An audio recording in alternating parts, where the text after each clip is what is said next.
Thank you so much. So thanks everyone for coming, and thanks to everyone on Zoom who can hear me. It's my first time traveling to give a talk in quite a while, so I'm super excited to be here. And this is based on joint work with my, I guess now former student, Albert Chu, who's now a postdoc at Georgetown. So what I'm going to talk about is basically a little bit of background at first on sort of distributed privacy. So achieving privacy in distributed settings. And I'm going to talk about some lower bounds that we showed for a particular model that's been fairly popular recently, which is called the shuffle model, and also a related model called tan privacy. So to start, can't seem to advance my slides without actually clicking there. Okay, so to start, so let me give you sort of the very high level view of like privacy in statistics and machine learning applications. So we have some users' data represented by these little smiley faces. And typically we assume that we're going to collect all their data, and then we're going to run some sort of what's often called a mechanism on their data for historical reasons, and release some output. And this output could be, say, summary statistics of their data, or say like a trained model that does some sort of prediction. It can be really anything. For this talk, I'll get into some specific problems, but at this level, it could be anything.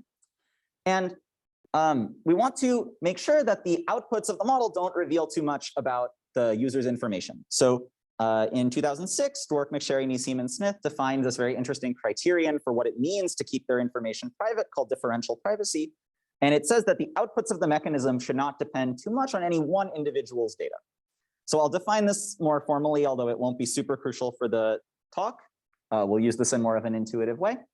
But what I want to do is I want to talk about how this definition leaves something kind of up to the reader, which is sort of who do we trust to actually run this mechanism?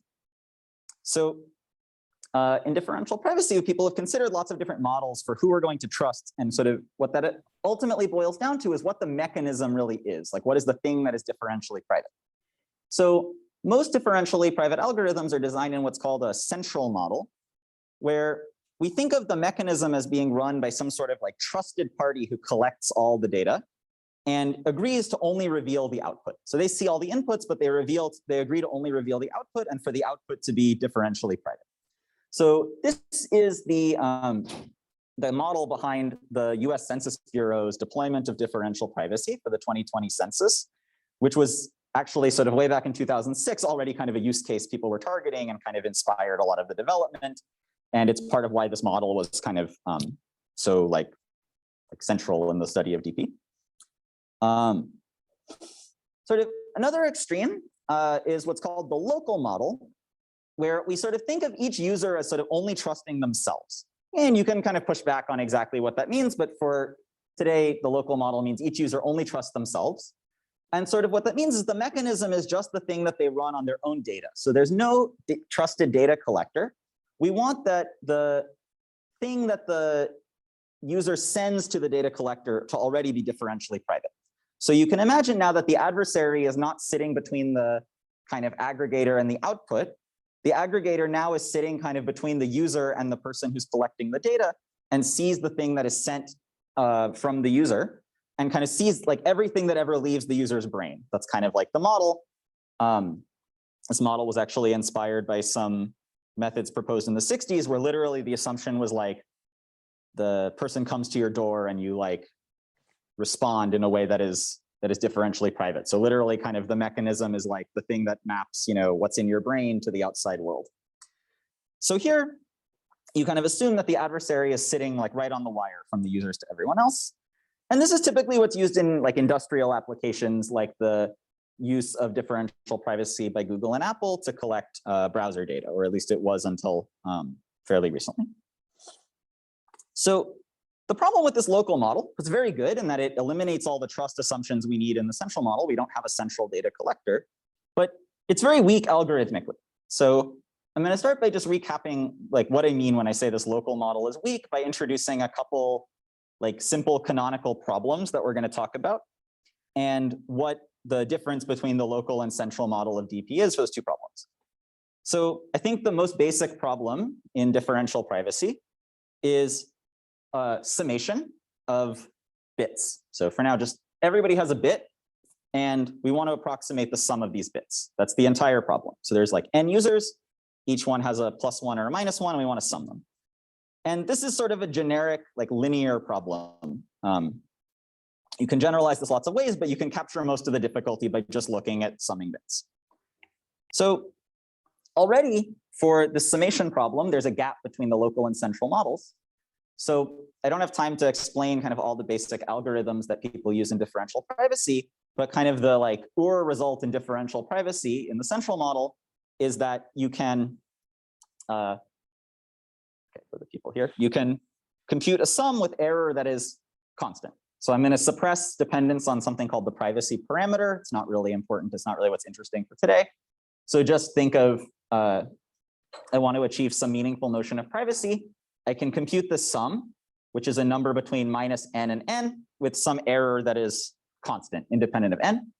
However, in the local model, any algorithm that computes the sum requires error that's approximately square. And this has sort of been proven in a lot of different versions of the local model. So one of the early works on this comes from a paper by Ullman with Donsong and Hubert Chan, that's right. And so this is a fairly like robust phenomenon. Sort of everything you want to do in the local model incurs this kind of root n error. So that's not great, but it's still true that the error is kind of vanishing relative to the magnitude of the statistic. So this is like a number between -n, and the error is like root n. So it's still giving us some meaningful approximation. Yeah. Is this additive approximation? This is additive approximation. Yeah. So most things in DP are kind of additive rather than multiplicative. Good question. And please feel free to ask questions generally. Okay, so this is sort of a negative result, but it's not, terrible in the sense that, maybe if we are computing a sum of, maybe this sum is already like a sample from the population, it kind of already has root n error baked in. So this says that the error for privacy is kind of on the same order. So let's look at another type of problems that exhibit like an even starker weakness of the local model, which are sort of optimization problems or kind of sparse estimation problems. And so I'll sort of, my kind of canonical version of this is going to be called selection. So now let's assume that each user has d bits of information, where d is like the complexity parameter of the problem or the dimension. And our goal is to figure out for which coordinate is the sum as large as possible. So if you want to think in terms of a concrete example, maybe each of these are like binary ratings on a movie, thumbs up, thumbs down. There are D movies, and I want to find the movie that got approximately the most thumbs up ratings. Okay, so that's like a very natural problem. Again, it's very stylized, but it's sort of a special case of virtually like any optimization problem you can think of, at least any discrete optimization problem you can think of. So what do we know about this problem? So in the central model, there's a really beautiful technique due to McSherry and Talwar called the exponential mechanism, which says that we can find an approximately maximal coordinate with error only about log d. So some movie that gets within log d of the largest number of thumbs ups. And again, it's additive error. On the other hand, for the local model, it comes from a paper of Ducci, Jordan, and Wainwright, and then sort of some refinements in a paper of mine with Alex Edmonds and Sasha Nikolov, that any algorithm for this problem requires polynomial and d error. So there's in fact an exponential gap between what you can do for the selection problem and what you can do for, what you can do in the local model and what you can do in the central model. And this is sort of a more like stark contrast than what we get for these linear problems, right? It's sort of more of a qualitative difference in what we can hope to do because we get this exponential gap in the dimension. And this holds for sort of lots of these optimization problems. So because this is a special case, you can use this to get lots of optimization problem. You can use this to get lower bounds for lots of optimization problems. And another thing about this result is that in particular, like this is a much smaller error than you could get if you wanted to approximate the popularity of every movie, where this is the error you would get if you wanted to approximate the popularity of every movie. So there's something kind of fundamental, like qualitative going on here that in the local model, the best thing you can do is just sort of count, you can basically count things and then you can post-process the answers. In the central model, you can do kind of interesting nonlinear things where you actually solve the optimization problem without just kind of figuring out how good every one of your candidates was. So there's some big qualitative difference between the local and central model. Okay, so what does that have to do with our work? So because of these gaps, there's been a lot of interest recently in like intermediate models. And for anyone who's studied crypto in this room, or has even like sort of a passing knowledge of crypto, you would say, you know, why is this a problem at all, right? So why don't we just use secure multi-party computation to simulate some model that we could run with a trusted party without a trusted party, right? Why is this even an issue? Like, why did anyone consider the local model? So here's kind of the history of that idea. So basically, almost simultaneously with the definition of differential privacy, people said, hey, you know, differential privacy, like we say that we assume there's some trusted curator who holds the data, but of course, we're just going to combine this with multi-party computation. And then there was kind of a focus on like, how do you make that efficient? So how do you kind of directly implement central model algorithms with multi-party computation efficiently? So like if you know things about multi-party computation, you probably know that in principle, you can implement anything, but in practice, often only sort of special classes of things can be done in a scalable way. So it's kind of like the first generation was like, let's just directly implement things from MPC, things in MPC. The second generation, people kind of gave up on this and they said, you know, why don't we just use the local model? It's very simple, it's easy to explain to people, it's very like, it avoids a lot of the messiness of handling cryptographic keys and things like that. Let's just do that. And then people said, okay, like we can't do enough in the local model. Let's sort of, you know, go back to this and kind of solve like the crypto aspects and the privacy aspects together. So let's actually kind of co-evolve DP algorithms that can use sort of lightweight cryptographic primitives or sort of piggyback on things that already exist and are scalable. Yep. Here you are ready to make computational assumptions? Yes. Yes, so I am willing to make computational assumptions. So I haven't got into the, I mean, I haven't said any definitions, but you know, this will be like, if you cannot break the crypto, then as far as you know, this was a DP algorithm. But DP is itself an information theoretically. And here, the first generation is making those assumptions, the second generation is not, and the third is making complete assumptions. So the issue with the first generation is not so much about the assumptions. Everything except for second generation, there's no assumptions. First and third, there's both assumptions, and they don't really differ in what the assumptions are. The main difference is that first people said, let's just take the algorithm we would like to implement with a trusted party, and let's just like do an MPC for that.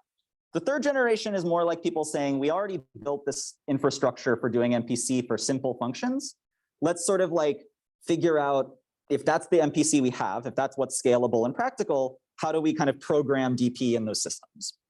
Not to, you know, distract, but just to confirm, the key thing you would expect, the reason somehow you may not hit lower bounds or local model in here is because of computation. Because of computational assumptions, yeah. And also sort of interaction patterns in some sense. So some of these things you can do if you just allow more interaction, but that's a more subtle thing. So let's say because of computation. Yeah, great. That's exactly the idea. Okay, so anyway, this is a little history, so let me just explain what model we actually study. So in this work, we look at one of these intermediate models that sort of arose in this space called the shuffle model, which was introduced in a couple papers. So one by myself with Albert Chu and Adam Smith, and David Zieber and Maxim Zhilyaev, and another in a paper by Erlingson, Feldman, Mironov, R. Talwar, and Thakurta. Apologies. Sorry, man, there's 11 people in this, and only one of them is me. So in the shuffle model, we add one thing to the local model. So in the local model, right, I said that the adversary is kind of sitting between the local randomizer and the aggregator and looks directly at the message sent coming out of the local randomizer. And here we're going to push the adversary back a little bit, and we're going to add something that's a trusted shuffling primitive. So we're going to add something that takes all the messages that anybody sends and just shuffles them up in a random order. And the adversary is going to be able to see the output of that. So we'll see all the messages, but shuffled up in a random order. So I no longer know which messages came from Anupam and which ones came from Pravesh.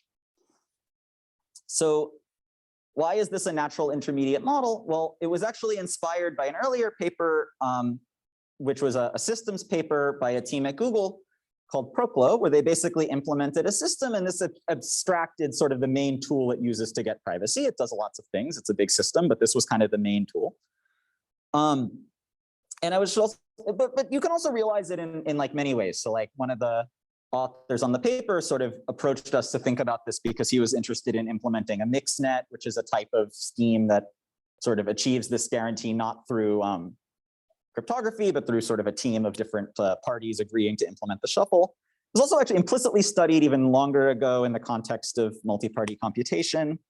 But you can implement it and realize this in a lot of ways that don't require sort of the full power of cryptography.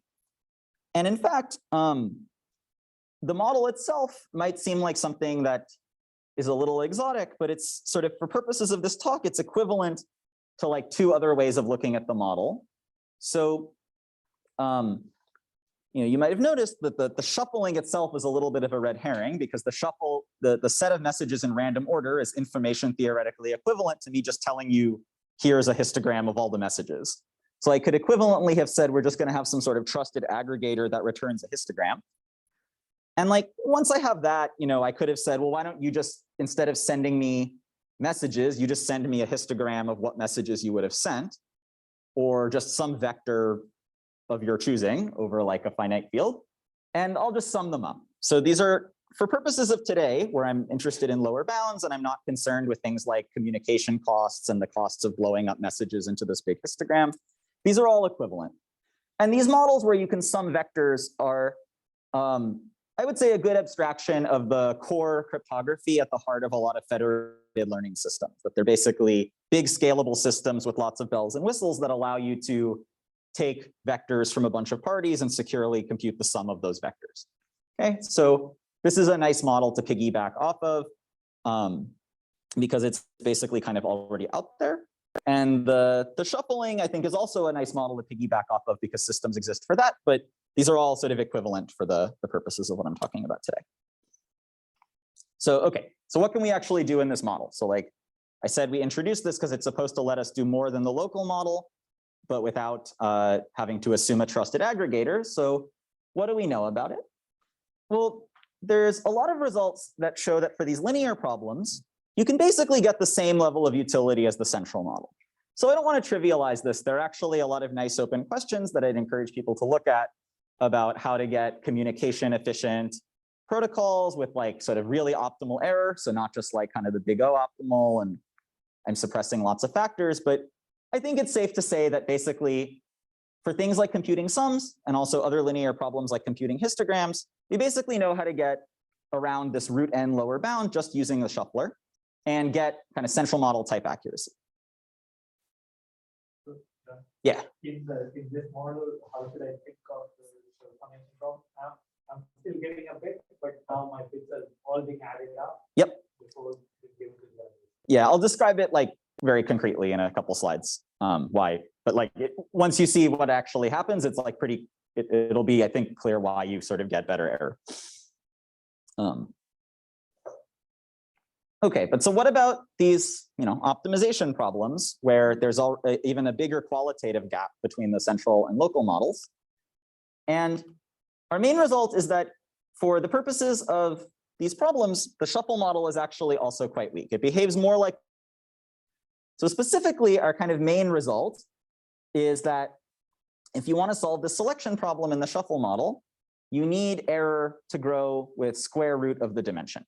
So it's a little better than the local model. We kind of get around this root n, and you don't have this log d, but I think of this as basically qualitatively similar to the lower bound in that what it says is in the shuffle model, if you want to solve this type of selection problem, all you can do is count, right? This is basically the upper bound side is like the trivial algorithm that just counts the sum of all d coordinates and takes the noisy max.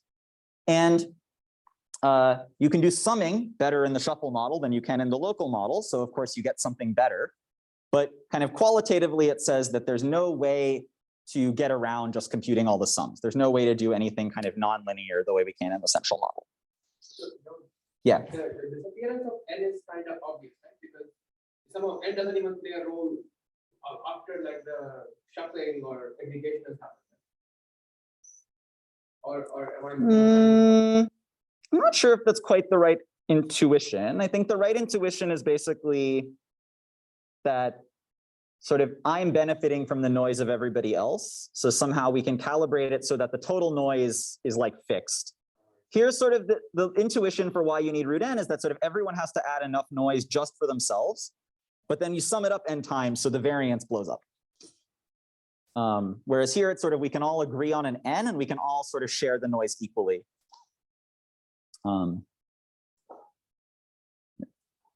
Okay, so this is our main result, and I'll say, for like another sort of the same techniques basically get you another result, which says that if you want to solve learning a parity function in this model, so sort of a canonical learning problem where you want to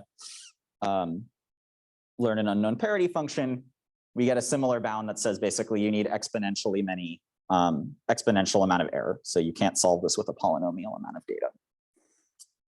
So again, you can think of this as showing that this is similar to the local model. Yeah. You didn't describe the histogram problem, but I'm assuming this histogram is different from the histogram. Yeah. Slide because they have 0 prime. Those histograms have 0 prime. Yeah. So what I mean is like, it's just the problem. Everybody has a number, like everyone has a number between 1 and b. We want to just compute, for every number, how many people have that number. And so in the protocol, people are going to send histograms over a totally unrelated space. But in the end, yeah, we want to solve some like predefined. Unfortunately, there's a little bit of like terminology overlap. Yeah. I also have a question about the parity problem. Please do. It must I don't really understand what it means to have exponential error for something with output 0 or 1. So it means like we'll find a parity that labels the optimum number of points correctly minus root 2 to the d. So that means like if the number of points I give you, I think an easier way to think of it is just saying that we can't solve it without an exponential amount of data. Maybe I'm not understanding what the parity problem is. I was thinking it was like I have a bunch of bits and I want to know if the sum is 0 or 1. Oh no, sorry. So this is like I have everybody has a vector of d bits and and then one extra bit, and that one extra bit is the parity of some unknown subset of the first d bits, and we want to uncover the subset. Sorry, yeah, if you're familiar with kind of like pack learning theory, this is like kind of well known, but I didn't define it, so sorry. Okay, so this is the sort of the results. Let me sort of get through as much of the kind of like proof idea as I can. So this is sort of the proof outline, and it'll also be like the outline of concepts. I'll probably get to a subset of these. So I'll quickly define differential privacy, although again, our results somehow it's not like the really essential. It doesn't come up in a super essential way in the talk, exactly what the definition is, but I'll explain what it is. Then I'm going to introduce really briefly this thing called pan privacy, which turns out to be like a stronger model than shuffle privacy. And that's the thing we actually prove lower bounds for. And then I'll just explain sort of how you prove information theoretic bounds for local DP, because we build heavily on that. And then I'll explain kind of what we do to extend these to get lower bounds for pan and shuffle privacy. And I can already explain at sort of a key, like at a high level, what's sort of challenging in this work. So local DP lower bounds are typically proven by sort of applying information theoretic tools. And in particular, you can show that local DP algorithms reveal very little information about their inputs. And once you have that, you get lower bounds using kind of standard machinery for statistical estimation lower bounds. And that statement is false for shuffle and pan privacy. There are shuffle and pan private algorithms that reveal essentially all the information in their inputs. So, or at least they don't reveal little enough to get this machinery to work. So the information theoretic lower bounds are false. But what we show is that somehow the hard distributions that you construct in local DP to exploit the information bounds are like still hard for pan and shuffle privacy. So even though we don't have the information theoretic bound, we can sort of exploit the properties we were looking for out of those hard distributions anyway. And that allows us to basically just kind of port all the hard distributions from local DP into pan and shuffle DP. And so it gives us like the lower bounds I claimed, but also sort of lots of lower bounds for free. So all the work is kind of in understanding how to carry through, like how to use the kind of combinatorial properties here, even though you have to use them in a very different way. So let me quickly run through definitions. So differential privacy, this is a good definition to know if you haven't seen it. So the intuition it's trying to capture is that I have some data set X, and I'm going to run it through some algorithm and get some output, and the adversary is going to look at that output. And the adversary is going to try to learn something about one particular user. And what we want to say is that we want to impose some condition on the algorithm M so that the adversary can't. And what we're going to do is we're going to imagine a counterfactual where that user's data were like completely different or just erased from the data set or replaced with some kind of dummy record. Somehow that user's information was just never collected. It doesn't appear. And we want to say that the attacker can't even tell which of these two data sets was fed into the mechanism. If that's true, then the adversary can't learn anything here that they couldn't have learned here. And so we say that an algorithm M is differentially private if for every pair of data sets X and X prime that differ on one sample, M of X and M of X prime should be indistinguishable. And indistinguishable is in a particular sense. It means that this M is randomized, and these two things are close as probability distributions. And there's a particular notion of like what it means to be close as probability distributions, which is this kind of hybrid multiplicative and additive difference. But that's actually not going to be so relevant for the talk. For the talk today, the only thing you really need to know is that there's like a parameter epsilon that governs how private it is. 0 is perfectly private, infinity is no privacy. I'm not really going to use anything too specific about the definition because I'm not going to get deep enough into the technical weeds for it. Also, I'm sometimes just going to say something is differentially private. And that basically just means I'm setting epsilon to 1 and I'm setting this delta to some canonical choice because somehow that's just not the interesting part of the lower bound. Like epsilon is just not like the fun part. So the interesting thing is thinking about sort of how problems get harder as the dimension changes. The dependence on epsilon and this delta is kind of always the same. So I just don't want to talk about it so much. So sometimes I'll just say something is differentially private, basically just to mean that it satisfies the strong notion that M of X and M of X prime are close whenever X and X prime differ on one person's data. So, this is one definition of differential privacy, but we have all these models of differential privacy, and they're all the same definition. They're just like different notions of what is the algorithm that should be differentially private. So in local differential privacy, the idea is, everybody has a data set of size 1 and passes it through some local randomizer and gets some message. And the adversary is looking at this message. So the thing that is supposed to be differentially private is this algorithm R. So something is locally differentially private if the algorithm R that everyone is using is differentially private. So it's like a differentially private algorithm that takes a data set of size 1.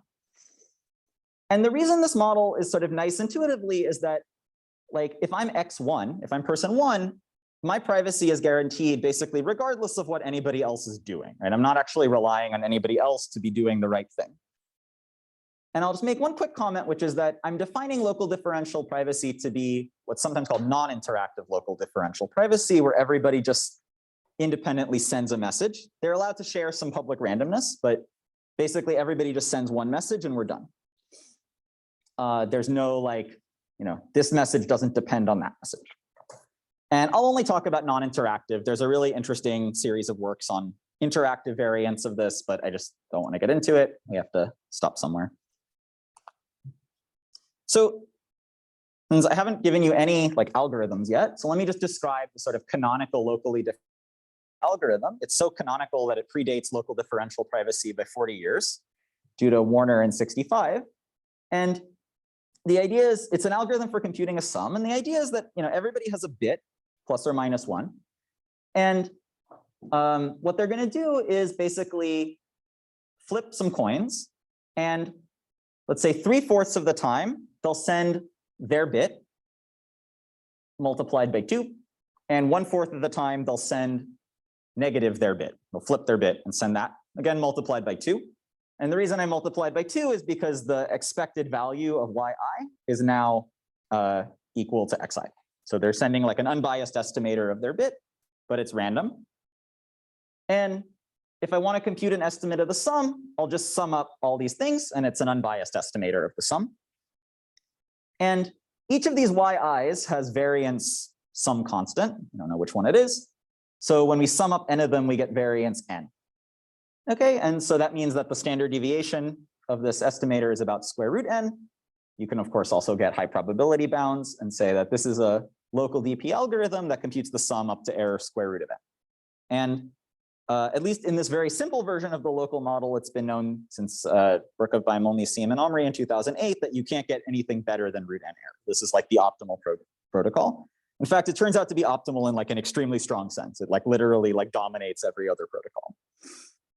So this is sort of like all you can do for summation in local DP. So now what is shuffle DP? So it's just another change to sort of what is the mechanism. So here, like everybody has a local randomizer and they send messages and they're allowed to send like multiple messages here. And then all the messages get sent into the shuffler and come out in a big pile. And I can't link them back to anybody. And I don't even know, for example, if like these, I don't know if these two messages came from the same person or different. So that's why I'm allowing like multiple messages. And we want that the output of that whole thing, like a random permutation applied to the output of all the local randomizers, should be private. And here, now like the definition has to include this notion that there's like n users, right? So if there's only one person and I shuffle it, I don't get anything out of that. So when I say that this is private, I want to use the fact that there's like n users here. So you're kind of hiding in a crowd, right? Like intuitively, the more people are participating, the more private you should be. Okay, so now there's a small technical condition though, which is I don't really want this protocol to be private for like exactly one n. I probably want this to be like a function of n, but that's maybe not so relevant right now. And I do want to say this is also like a non-interactive model. We're only going to consider one round of like one invocation of the shuffler on everyone's messages. There's some really interesting work considering what you can do if you're allowed to run this for multiple rounds, where you see these shuffled messages, you come up with new messages, you shuffle them again. And so that has been studied, some very nice work on it, but it's sort of beyond the scope of what I'm thinking about here. But in particular, you can implement a lot of interesting cryptographic stuff in that model. So it's sort of very powerful, but loses the spirit of the model in some sense. So it's a tricky thing, I think, to study with the same motivation in mind. So finally, I can, as promised to Pravesh, I can say how you get better error in this model. I'll show you a slightly simplified version that gets log n error. And it's just randomized response, but with like different parameters. So I'm going to still do this thing where I either give the true bit or I flip my bit. But now I'm going to flip my bit with probability about log n over n. So I'm going to have only a very small chance of flipping my bit. And what that means is that if you just look at yi, there's like a really good chance you're just looking at xi. So I don't have a lot of privacy personally. But if I were to sum these things up, all the adversary is looking at now is the sum of these yi's. And this is like approximately like looking at the true sum plus binomial noise, where the variance of the binomial noise is about log n. And it's known that that's enough to get differential privacy, at least with the canonical parameters I told you. In general, it's known that just adding binomial noise to a sum is like a good central model algorithm. And this says that, well, in the shuffle model, you can implement adding binomial noise. Yeah? So to be precise, the adversary sees like the counts of plus or minus one. Yeah. There's no more information about the sum. Exactly. So the adversary sees the shuffled messages. So he sees, 0, 0, 1, 1, 1, 0, negative, minus, minus, plus, plus, minus, minus. But they're all shuffled. So the adversary might as well just see, you got 37 minuses and 52 pluses, which is also equivalent to the sum of the pluses and minuses. Yeah. About like if I'm like person one, I'm concerned about my privacy. Am I like worried that the people 2 through n are acting honestly? Yes, I am. So I need them to act honestly. The good thing though is like You need them to act honestly. I need them to act honestly. The good thing is that it's sort of smooth. So imagine that actually there's like way more than n people in the system. Maybe like there's 1 million people, but I calibrate the noise so that as long as like 100,000 of them act honestly, there's like enough noise in this sum to give me privacy. And as long as that's true, right? As long as like 10% of them are being honest, there's enough noise to get privacy. And so that means, I do need enough people to be honest. But for example, if somebody like creates a bunch of fake accounts that are not behaving honestly, that doesn't hurt my privacy. Well, you can also say about this, so can you just say like person one is responsible for adding Laplace noise? Yeah, if you don't want any kind of like smoothness or kind of like symmetry, you could just have sort of person one.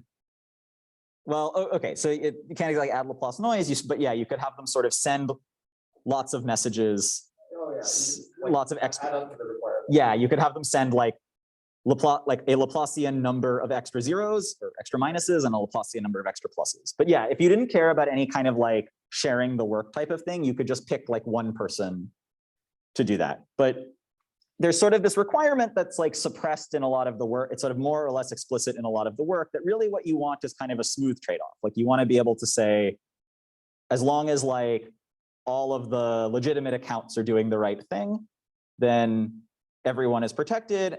And we don't want to know like exactly how many like legitimate accounts there are going to be. And then we also don't want to be sensitive where like if we pick one person to give all the noise and that person happens to be like a fake account, then there's just no noise. And so there's like an extra property of this algorithm that you're not explicitly mentioning?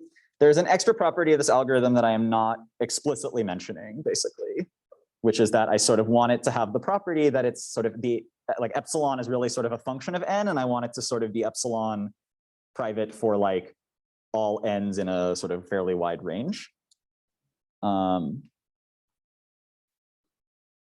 Yeah, there's also sort of a symmetry issue, which is like, depending on how you implement the thing you described, like, either I want everyone running the same algorithm, so I can't just have like randomizer one does it, or I want like, I'll have everybody flip a coin and decide whether they're the special person, but then I still need enough people to guarantee that someone flips the coin, right? So sort of depending on how you define it, it would exclude that proposal. But you're definitely right that I was glossing over a little bit the thing that excludes your algorithm. Is there a different study between symmetric protocols and asymmetric protocols? So symmetric and asymmetric, no. In fact, so I'm stating it for symmetric only for things that only for the reason that it just saves on notation. There is this notion of robustness, which was made explicit in some of the papers, but was kind of implicit in the earlier papers, that what you really want is you want to say this protocol is private, as long as n is at least this big. So as long as there's sort of at least n people behaving honestly, and I sort of, privacy doesn't, it's not 100% obvious, but adding more people behaving dishonestly doesn't hurt privacy. If I have a protocol that's private when all n users behave honestly, then I can have 2 n users, and as long as n of them are honest, it's still private.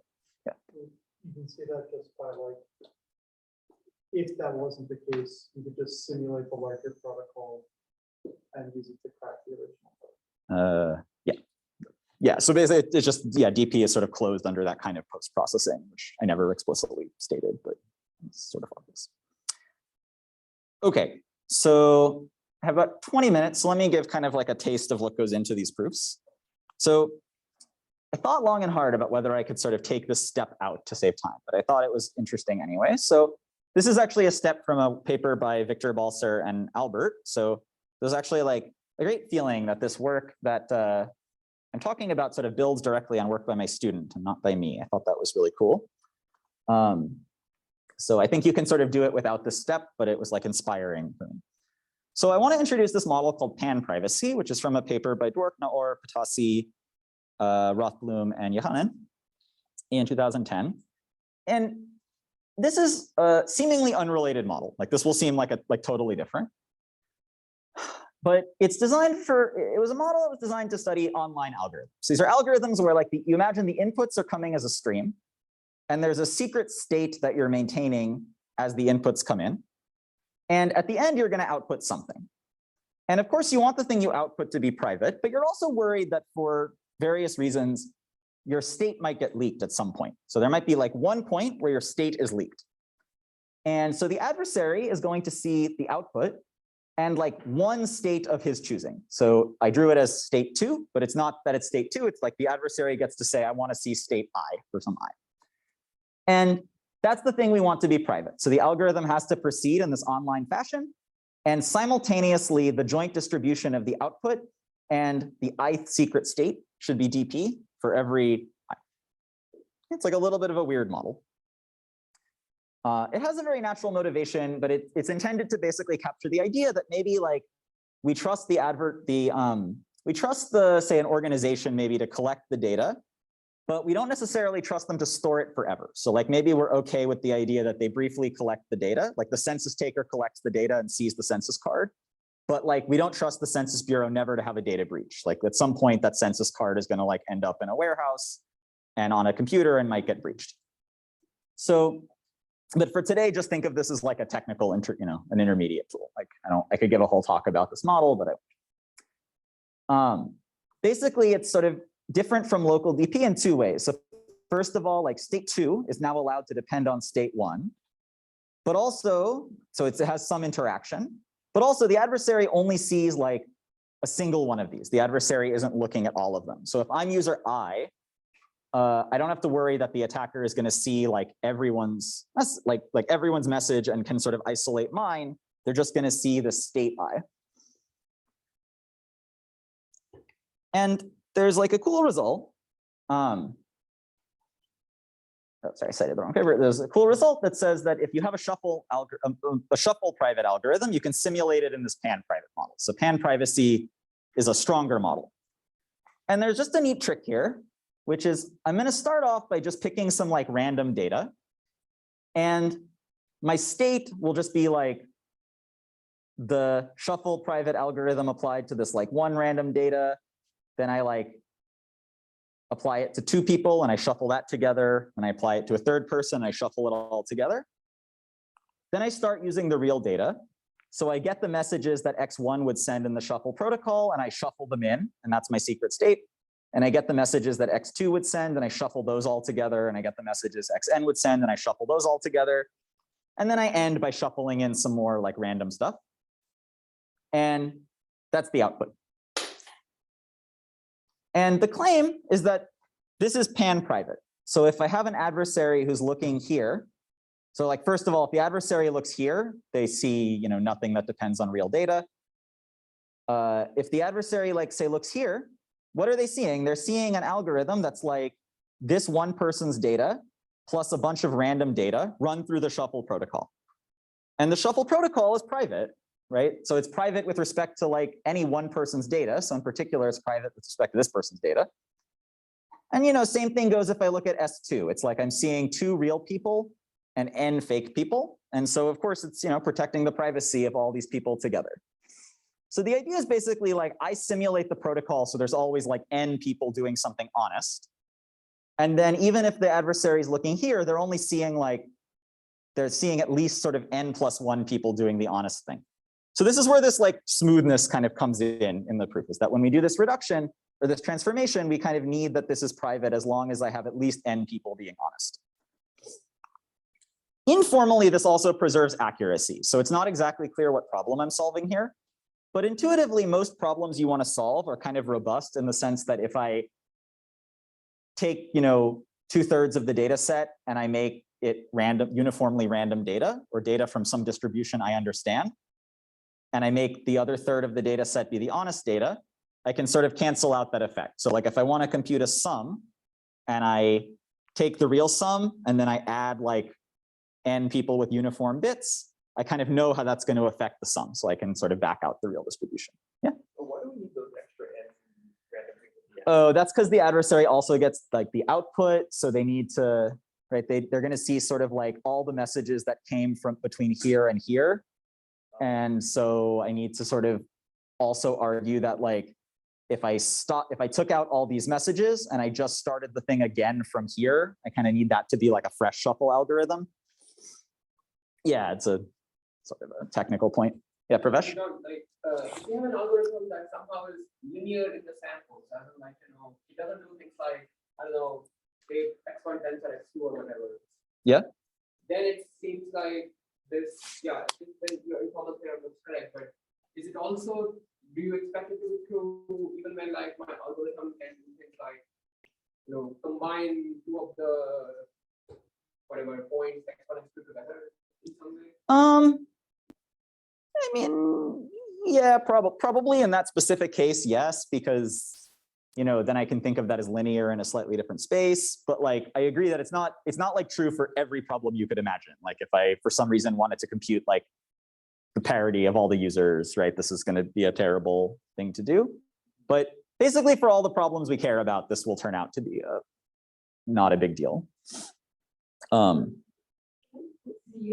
Oh, so U is like uniformly distributed data. So, or just, it really can just be, it's like, I just draw data from some known distribution, which usually might as well be uniform. Yeah, so that's the idea. They introduce some error, but sort of it's not enough to be like pivotal in our application. So it basically, like, this protocol will be a little bit less accurate than the underlying shuffle protocol, but not so much that like if the shuffle protocol satisfies whatever accuracy assumption we want to rule out, like this will also. So it's okay.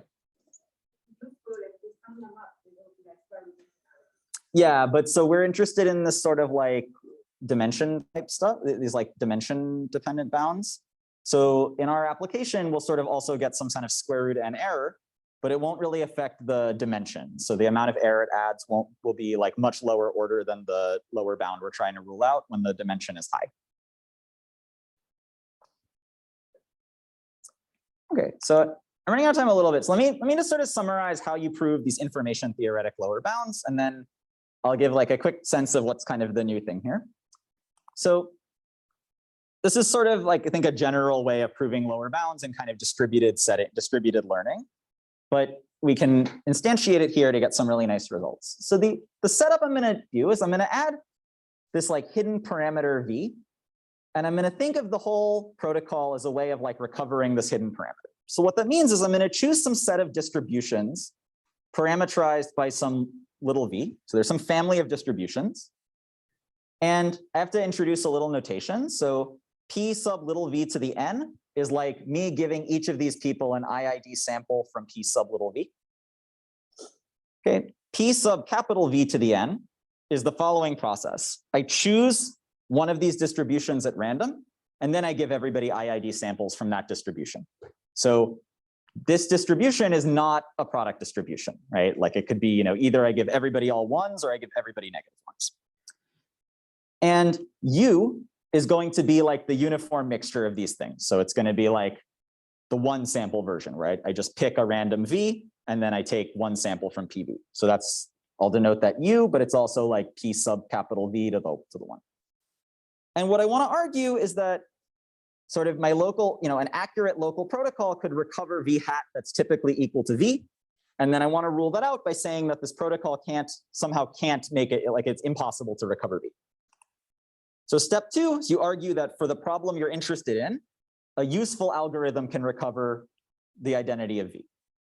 Okay, so that's like the problem specific aspect, is you want to argue that these distributions can be told apart by any algorithm that's accurate enough to recover, to solve your problem.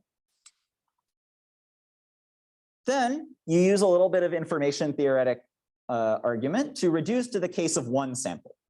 So what you can do is, because you're in this non-interactive model, you can argue that the amount of information that the protocol reveals about V is at most the sum of the amount of information that any one user's message reveals about V. Okay, that's just a series of like information theoretic inequalities that allow us to reduce this to like one user.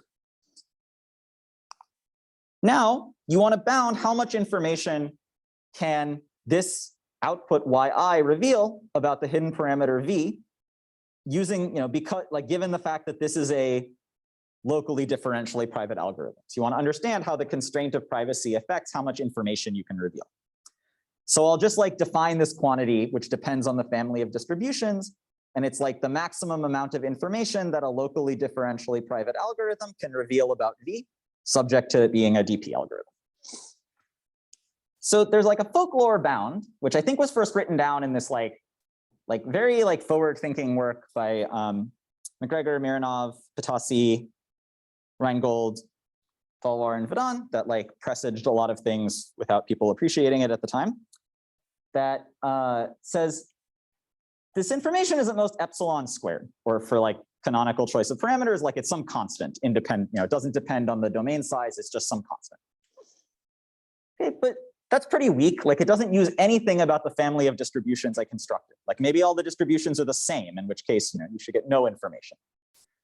So you can improve this a little bit to something that says, well, if all of the distributions are close to the average, okay, so like if every single distribution is within alpha of the average distribution in total variation distance, then this bound becomes about epsilon squared alpha squared. Okay, so for example, if all the distributions are identical, then the bound becomes 0. So at least we have like a sanity check that if all the distributions are the same, I should get no information.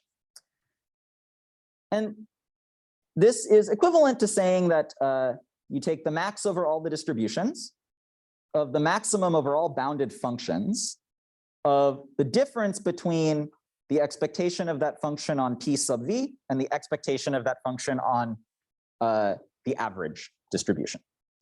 Yeah, maybe up to a factor of 4, I think, because maybe up to a factor of 4, but constants are not the focus here. So there's a really cool bound from this paper of Ducci, Jordan, and Wainwright, which gets a tighter bound, and it's basically like a quantifier reversal. So here, it's like you fix a distribution V, and you look at how much you can distinguish V by some bounded function f, PV from U by some bounded function f. The quantity that turns out to be relevant here is you first fix a function, you fix a bounded function, and you look at, on average over distributions, how well does that one function distinguish P sub V from U squared? Okay, so this can be much smaller and is really crucial. And I'll give it a name, which is the infinity to 2 norm of the family of distributions. Don't really worry why that notation exists. It's just a little bit less cumbersome than like this whole mess. The infinity is like this infinity, and the 2 is like that 2 if you're trying to reverse engineer the notation. And it actually turns out that this is like basically the right bound. So in a paper with Edmonds and Nikolov, we showed that for like a large class of problems in local DP, this is sort of like the only way to prove lower bounds is to construct families that satisfy something like very closely related to this. So this quantity turns out to be the relevant thing. So if you kind of put all my steps together, what you get is a lower bound that says to solve your problem, you need a number of samples that's at least like 1 over this quantity. So this becomes like the crucial quantity. So you also get like log of the number of distributions, but that's often like a lower order term, or like a not super relevant term. This is sort of the big quantity.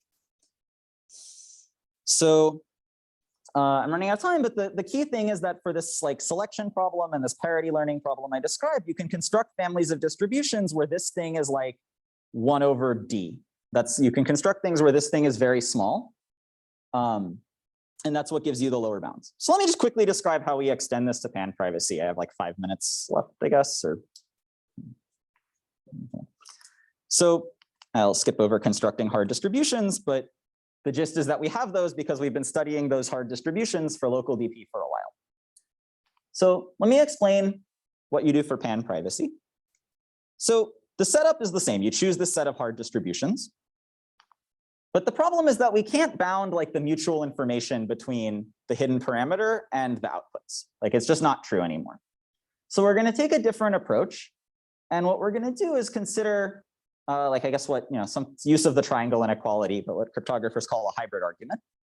So on the left is the experiment I actually described. So we pick a hidden parameter V, and V like is shared across all these inputs. And on the right, we're going to imagine that every input is just chosen from the mixture, which is like saying we pick V independent. It's like the same as saying we pick V independently for each of the inputs. So this gives me like 2 distributions, Q0 and Qn. But I can imagine like transitioning from Q0 to Qn one at a time. So Q1 is going to be like I choose this uniformly, and then I choose one V that's shared across the remaining n-1 inputs.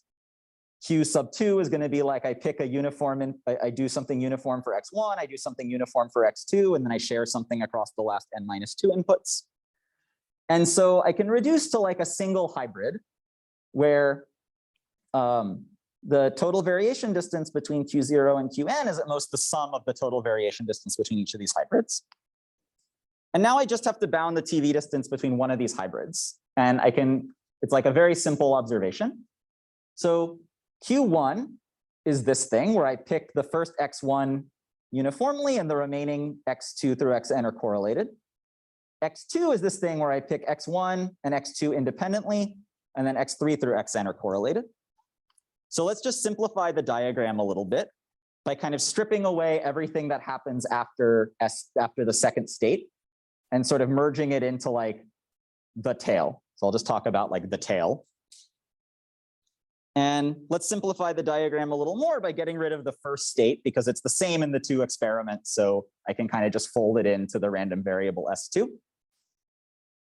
So what pan-privacy says is that to an adversary who's only looking at S2, this should be differentially private as a function of X2, right? Like also as a function of X1, but like X1 has kind of gone away. So this should be a differentially private function of S2. So that says that this S2 is like essentially a locally differentially private algorithm applied just to X2. And that means that its mutual information is quite small. It's small because we already argued that if I apply like a locally differentially private algorithm here, it can't reveal much information about V. And now like the key property, is that if this doesn't reveal too much information about V, then these things are distributed basically as they would be if I had chosen an independent copy of V here. And that's exactly what this like next distribution is. It's saying here, like I choose an independent V that doesn't affect X2, and I apply it here. Okay, so mutual information exactly tells me that those two things are close. It says that basically picking one V that's shared here versus picking one V here and an independent V here are close in KL divergence, which implies that they're close in TV distance. And what's important is that they're close in a way that depends on exactly how much this mutual information is. And I just bounded that by this infinity to 2 quantity that I said I already kind of have around in my back pocket. So if you put this back together, what you get is a lower bound that has a similar form. Like it's a little bit weaker, but it still says that the number of samples I need to identify V or to distinguish these two things is inversely proportional to this like infinity to 2 norm. And since I already have hard distributions that have small infinity to 2 norm, I'm kind of done. Like I've already studied how to get hard distributions for all the problems I care about. So that's kind of that's the whole idea. I skipped over, of course, some of the technical details, but I think I gave you a taste of what goes into this.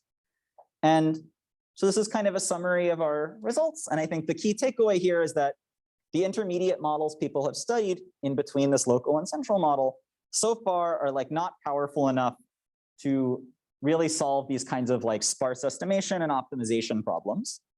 And so I think there's kind of an interesting research agenda here on sort of trying to come up with the next set of models, right? So trying to figure out sort of what do you have to add to the model to make it possible to solve this set of problems without going sort of all the way up to the general like complexity of MPC. There are lots more questions in these models, but I think for me personally, I sort of have the sense that like, there's these big classes of problems that we know can't be solved in these models, and we should look at new models. So that's my talk. Sorry for going a couple minutes over, but thank you very much.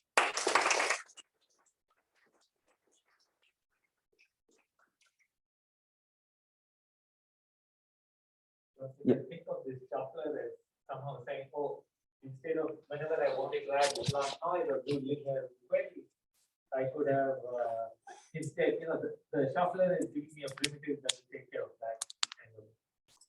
So is there a proposed primitive that you could say, oh, I would like to replace the exponential method?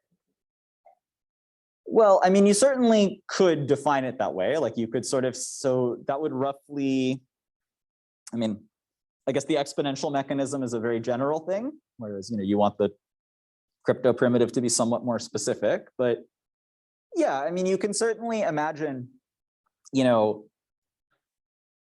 coming up with a trusted primitive that instead of just summing vectors, does some slightly nonlinear operation on vectors, and then ask, could that implement the exponential mechanism? I think in particular, if the thing it can do is, output the heaviest coordinate of the vector, that would be enough, right? So I think it would be enough to basically say, all I have is something that takes in a bunch of vectors and outputs the heaviest coordinate of the sum. And if I could do that, I think that would be enough to get around these lower bounds and implement lots of things.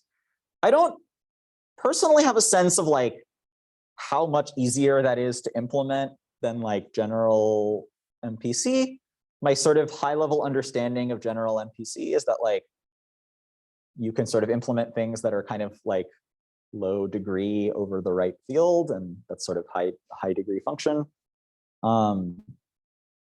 But yeah, I think that's like one example. I don't think anyone's ever kind of worked that out like formally, but I think something like a trusted max, like a trusted argmax would be like a primitive that would be quite powerful in this context.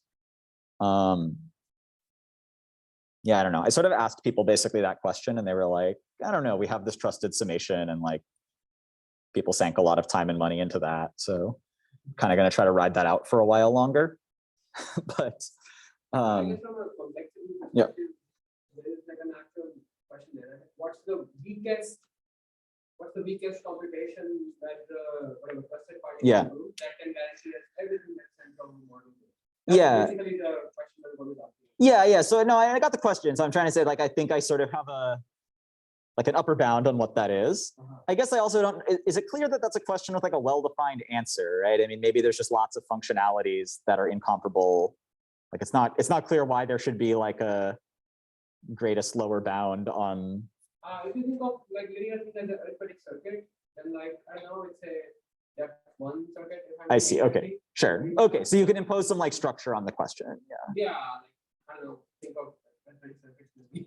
Yeah. So sure. So if you impose some like specific complexity measure, then yeah, there's going to be like a minimum to it. But I guess my sense is that I don't know how well that would correspond to like implementability. Maybe low depth arithmetic circuits are a good proxy for like what you can implement in MPC. Certainly low degree is. So, yeah. So sort of intuitively, it felt like the thing that allowed this attack was that a shuffle or a pan private are sort of like read once algorithm. And so that's what you made this sort of. Yeah, the sort of information bottleneck argument. Yeah. So if it was some more general thing where I say like the number of times I need to read the, like if I can implement something as like local plus a limited number of reads of those local things, could I then say like this attack could sort of apply generically?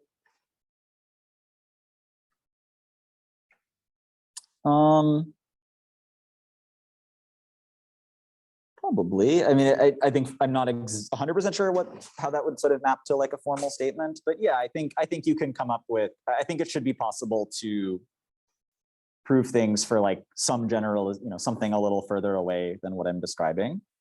I guess it does get a little hairy though, in that at least for the shuffle version, we know that if you let people send messages to the shuffler, then look at the set of outputs and then adaptively choose a new set of messages and use the shuffler twice, you can actually implement, you can essentially have them, there's a way to channel to agree on secret keys. And that means you can implement lots of fancy cryptographic things. And so even information theoretically. And so if you allow, say, like 2 full rounds of shuffling, something's got to, like, it's got to give, like, you're not just going to get this type of argument going through.